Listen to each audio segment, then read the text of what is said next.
On your first year in China, you felt like everybody's just staring at you and you feel a bit uncomfortable.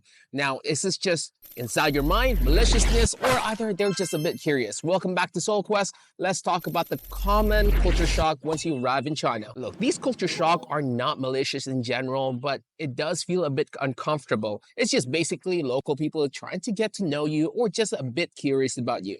But if you wait till the end of the video, I'll tell you one culture shock that could negatively impact you as an expat in China. And I'll tell you how to deal with it and how to solve the problem. First, let's start with the most common one, and that is staring. So basically, if you go outside the city center, you go to a local restaurant, you're gonna experience this feeling where everybody's just staring at you. Now, a good example of this is last week whenever I tried to get myself some lamb skewers.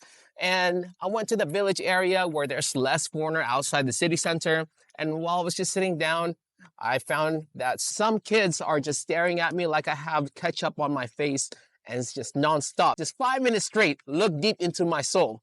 Now, why does this happen in the first place? Now, I would say it's more like a curiosity based from the people that I talk to, or either just they're thinking to themselves, wow, this expat or quote unquote foreigner knows how to eat Chinese food or likes Chinese food. It's more of like an admiration rather than like a negative thing. And the next one is picture. Basically, when you're just minding your own business in the subway or either in the restaurant, you find someone that's like sneakily getting you their phone and just trying to take like snap at you or either a video. Good example of this is SeaWorld. Basically, this area in Shenzhen is a place where most expats meet up, hang out, and also cure their homesickness, just because it's a place for you to buy Western food and Western cuisines.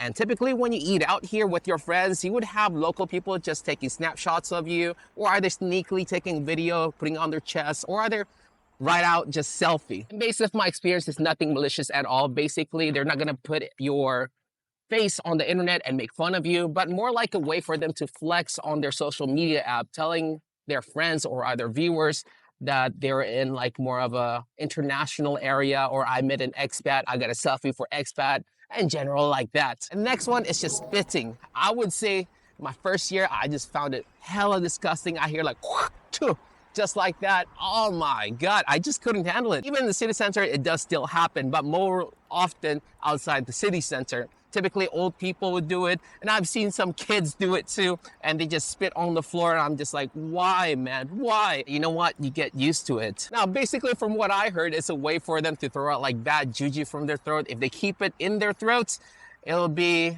bad for their health in general. Now, as promised, let's talk about the negative culture shock that will affect you as an expat living in China, and that is the refusal of service. Now, there are two parts to this. The first one is the restaurant refusal of service. Basically, if the restaurant's busy or they don't want to really deal with you, in most cases in rural areas, they'll just say Ting budong, which means I don't understand, and just flat out ignore you. There are just some really crappy people out there that just don't want to deal with things that is outside their comfort.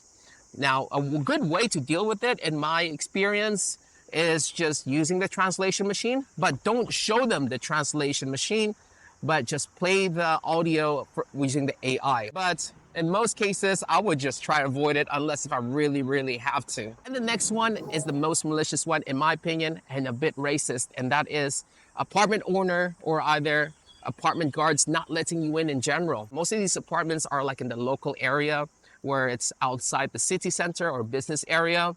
And typically these apartments are hella cheaper and bigger. So that's the reason why I want to check out these apartments. It does look a bit old, but the size is pretty good and the view is actually pretty all right. Now, whenever I try to get entry to check out these apartments, they look at my face, it's not Chinese.